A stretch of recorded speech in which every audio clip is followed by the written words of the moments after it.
Reset mo muna, reset mo, patay.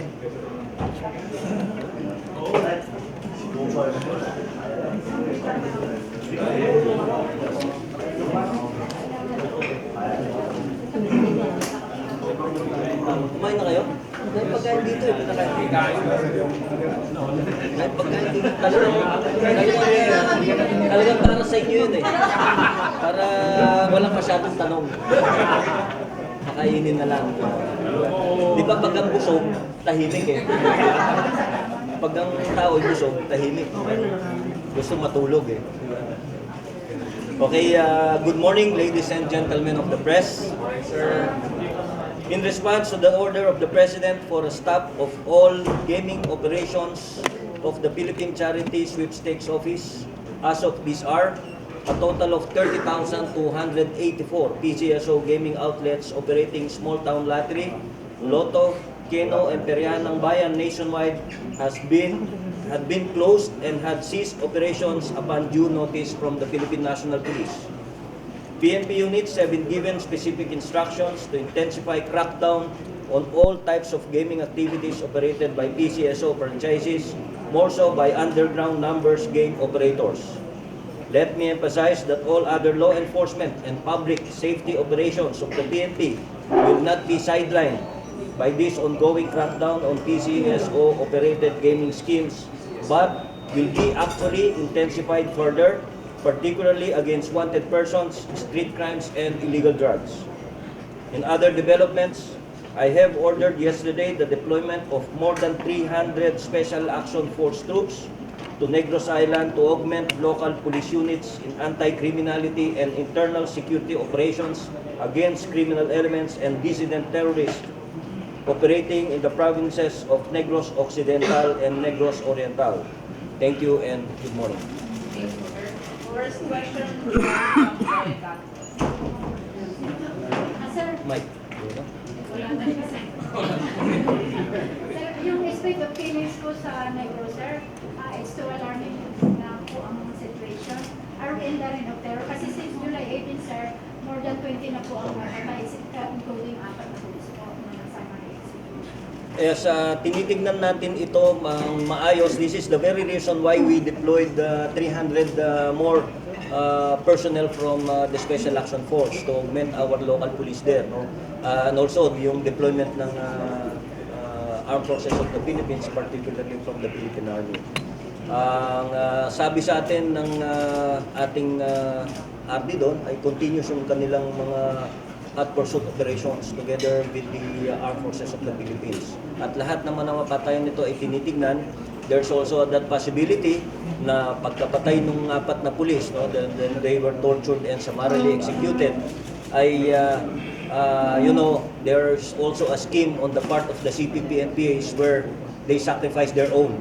Para ito naman, if we'll see, na makikita natin, they're blaming again the government forces for alleged human rights violations. At saka itong mga patayan na to, always tinuturo yung ating government forces dito. Sir, have we identified the perpetrators? According sa previous MPA daw po yung mga admin na namamasok ng bahay ng intended bullets yung mga victims. Pero sabi ko po ng mga militant groups, security forces daw po. Well, ito yung nga yung sinasabi nila. That is, of course, what they say and what we say, the government forces and what they say. Kasi mabilis ang propaganda schemes ng mga to. No? When they sacrifice their own, i-blame nila sa government forces. No? Ito yung pamamaraan nila, isang pamamaraan nito. That is part of their propaganda actually. That they sacrifice their own and tapos they blame the government forces for it. Meron po bang ma-revamp, sir? Because ng deteriorating case and sir? So far, we're waiting for the assessment of the regional director kung anong maging recommendation ng ating RD doon. The RD is there assessing the situation and bilang tulong sa national leadership, national headquarters, we provided them with additional troops. Raymond. Sir, doon sa pagtigil ng presidente sa operation ng PCS, wala pang project ng PNP that will be affected na yung budget ay nanggagaling sa PCSO? Una yung health, no? Kasi yung as we all know, I just don't know kung ilang percent ang binibigay ng PCSO sa law enforcement, particularly sa PNP. Ilang percent ba yun? Hindi ko kasi sure kasi hindi naman dumadaan sa akin yun. It goes through the Directorate for Controllership. Ang usually ginagamit yan sa health services. Sa health services ng PNPS. Gamot, I don't know kung allowed din yan yung mga equipment sa hospital.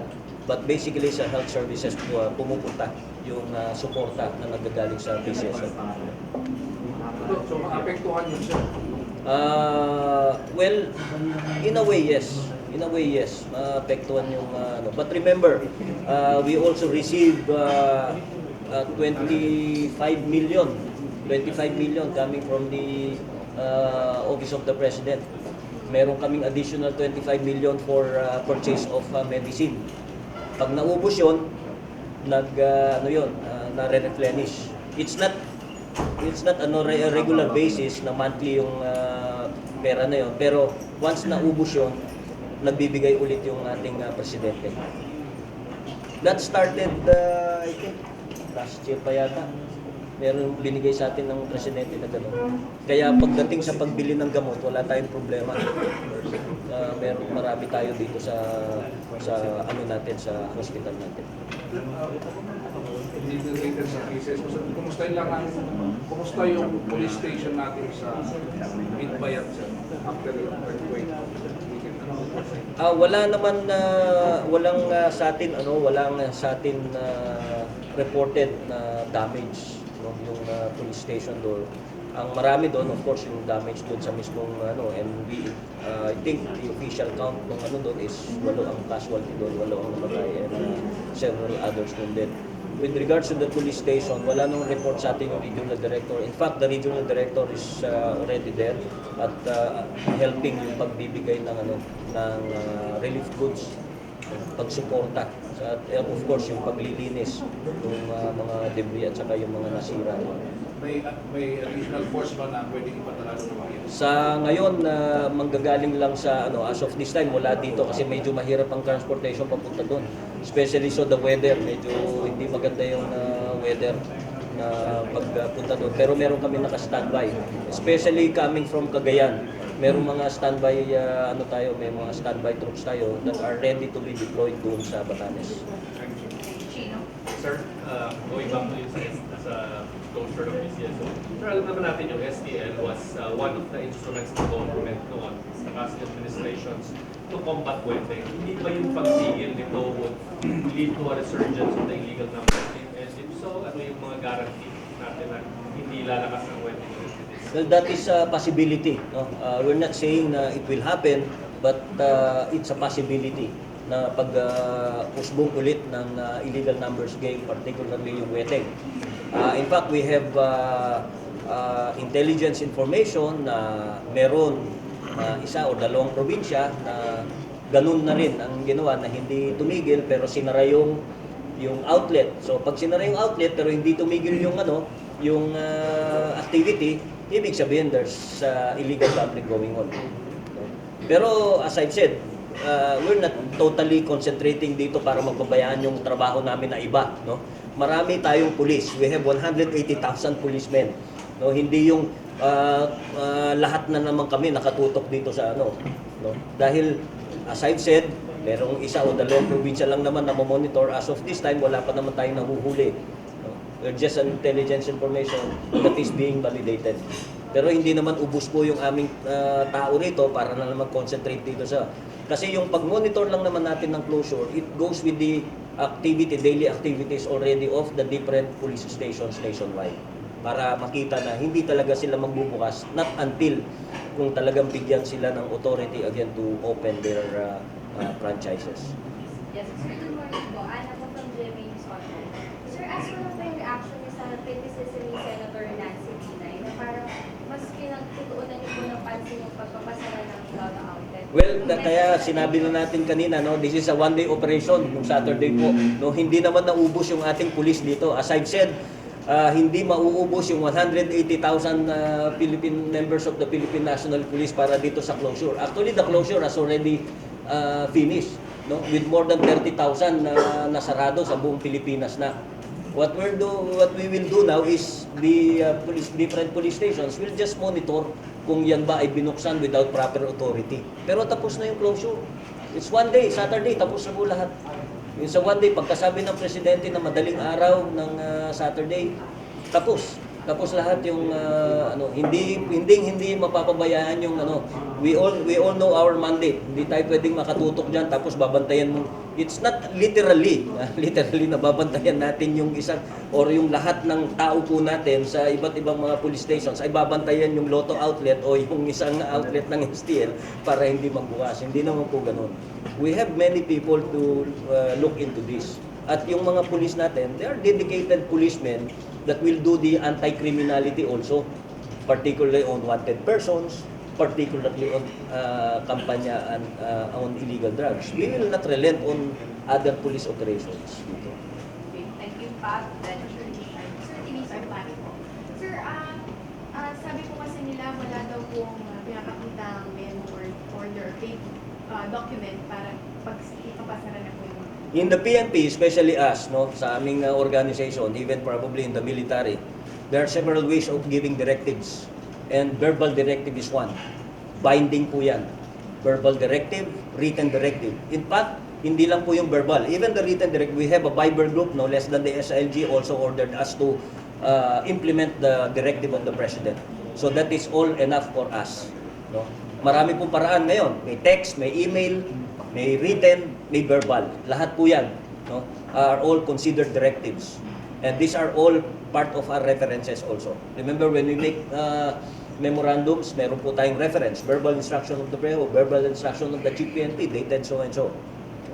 Marami pong paraan para magbigay ng directive sa amin, sa PNP, and other agencies, uniform services for that matter. Sir, follow-up na. Sir, saan yung pinention ninyong 2 places na may illegal na? Well, sa ngayon, di pa namin masabi, no? Because this is just, pero meron kaming, these are just information. Kapag nag-busted yan, meron kami nahuli, titignan natin. Meron kaming tinitignan. It's just a report. Immediately, I think, kuha ko yun yesterday. Reports are renewed activity. No, it's no, that's renewed. Yung merong nag-ooperate. May nag-ooperate na small group. Ibig sabihin kasi, since Saturday na closure natin, kapag nag-ooperate ka, since everybody knows na temporarily or hindi natin alam kung temporary or what ito, basta pinasara ng ating pinatigil ng ating presidente, so lahat yan tumigil. So any activity in collecting bets, that is considered illegal gambling now. Kaya ito rin ang tinitingnan na pinapatingin natin at pinapamonitor sa mga iba't ibang mga territorial units natin. Luzon yan, sir. Yes. Central. Yes. Okay. That's just information. I'm not saying na may activity, ha. Kaya nga kailangan ma-validate natin siguro until today, until for the week kung talagang meron. And we'll make arrest kung talagang meron. Sir, pertaining to that, follow-up. So, ibig sabihin, sir, nakakapag-operate sila illegally kahit doon pa. So, ano implication nun, sir, sa operations ng mga police nito for that kind of activity? Ano yun, sir? Ibig sabihin, sir, ibig sabihin, it has been existing pala in the past. So, kamusta po? No, it's been existing. It's because of the STL operation. Kasi legal yun eh. The STL operation eh. And the STL operation, alam naman natin na so similar kung hindi man talaga as in copycat ng weteng ay very much similar to weteng. So now, kung may anong ganyan, may nagko-collecta na numbers game again, most probably that's weteng already. No? Yung before kasi, palagi may mga allegations na this STLs being used as fraud na ganito. But then again, we cannot do otherwise. That's because meron silang prangkisa, may license di ba? May IDs di ba? Napakahirap. Pero ngayon, wala ulit. So anybody who collects money for bets, no, considered illegal gambling kagad. Okay, very good, sir. Sir, kasi po, yung ginawa ng Maynila ngayon, following the verbal order of the President, sir, diba nagpasara ng mga outlets. Ngayon, ang ginawa ng Maynila, sir, tingnan sila din nila lahat ng practice kung sitwasyon. So, ibig sabihin, sir, at least... The business permits, you're saying the business permits coming from the local government units. Yes. Do you think it's parang mas madali na yun na gawin yung utos na ipasarado or i-maintain yung closure nila? Especially, wala na talaga silang business permit. Yes, of course. Will you urge Of the course. local governments to... Totoo yan. Kasi when you open a stall or a store or a collection station, you need to have a business permit coming from the local government unit. So actually, tama yung naging in support to the directive of the President, lahat ng mga local chief executives at kinansela yung mga iba't ibang mga business permits ng mga ito. Mga whether it's a lotto outlet, it's a collection stations of Peryahan ng Bayan or the STL. So, sir, during the time, doon sa 30,000, may resistance na kayo nakita?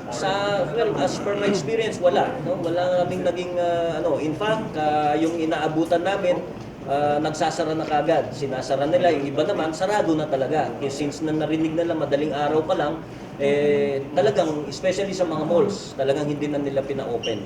Meron naman yung inabutan namin, talagang sinasara na in compliance to the directive of the President. Wala kaming whatsoever resistance na experience sa mga iba't ibang mga operators. Sir, pag nilinaw lang sa process, from the verbal order of the President, nagkaroon kayo ng sarili ng memo nationwide for dissemination of Yes, immediately after the instruction of the President, which was publicly televised, no? I immediately directed dun sa Bible group namin. We have a Bible group of the different RDs.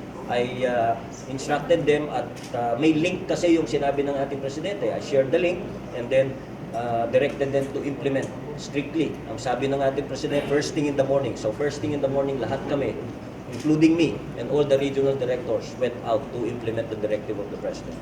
Sir, last na po, yung 30,284 updates, sir, yun na po yung lahat talaga. Well, yung bilang lang sa amin yun.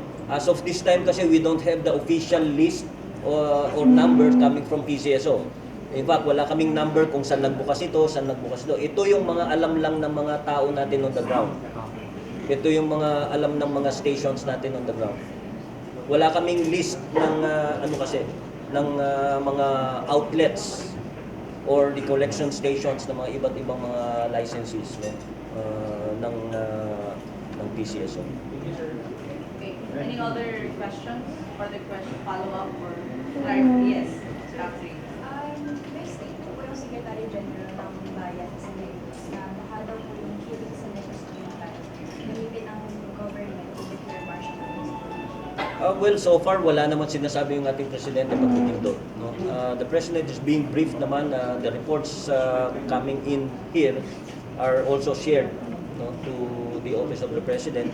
And wala naman siyang mga instruction na gano'n. Ang instruction niya, of course, is to finish the problem of insurgency. No? Hindi lang dun sa Negros, although nung nandun siya, talagang medyo nagalit siya. It's because of the brutal killing of the 4 policemen there. Pero wala naman siyang sinabing that he will declare martial law or anything. Walang sinabi ang ating Presidente. Hindi natin alam, no? It's up to the President. We cannot second guess the President on that. Depende sa maging decision ng ating Pangulo. At depende of course dun sa appreciation niya, and of course yung probably meron naman siyang Security Council, no? May mga security advisors ang ating Pangulo. Sir, what if the President will ask for the recommendation for cases na 28 cases? Well, ang sa amin naman is ang binibigyan natin sa Presidente is what is actually happening. No? We don't recommend anything as of yet. Wala kaming sinasabi at wala naman kasing tinatanong yung ating Presidente na our recommendation. Ang sa amin naman is what is actually happening in the reports, the spot reports and mga background ng mga naging biktima. Yun lang naman ang sa amin. Is the actual report, the spot reports lang naman ang ano natin. Wala kaming sinasabi or walang hinihingi sa amin ng ating Pangulo. Last na po. May nagagdan na po ba sa arrest mo sa 6 identified As of this time, at large pa. But cases were already filed. I understand cases were already filed against itong mga tao na identify at saka yung mga jandos, na several jandos. Unless na, sir, follow up ko lang. Kung kayo tatanungin sa assessment, paano nyo i-assess sir yung security situation sa Negros?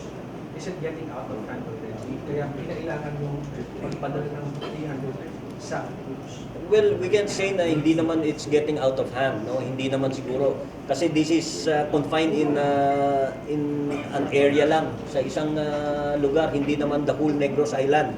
No, hindi ito the whole Negros Island. But we all know for a fact na meron talagang tayong matagal na problema of insurgency problem doon because of number one is yung ownership of land. Remember, nagiging ano to ito yung mga madalas na maging issue or tinitake advantage na issue ng leftist groups, no? Yung agrarian reform kuno na sinasabi na sila ang nagbibigay ng mga lupa sa mga iba't ibang mga tenants, where in fact it is the president who gave lots already sa mga tenants, hindi po sila, no?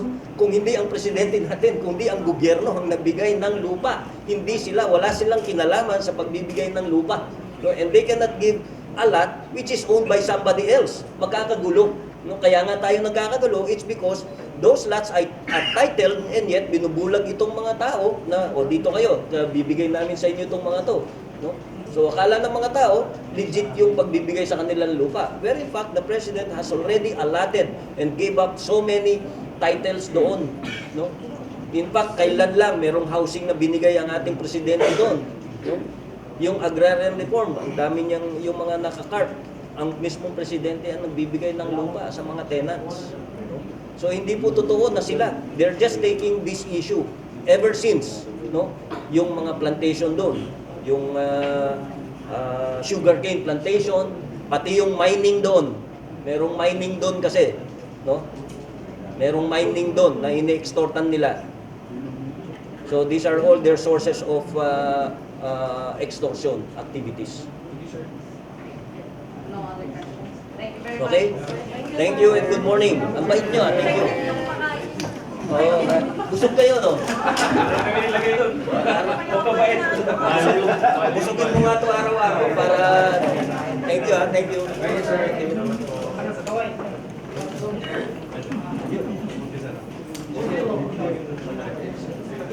Hindi ka makapagpapay. Wala kami. Ayaw siya. Ayaw makakapagpapay.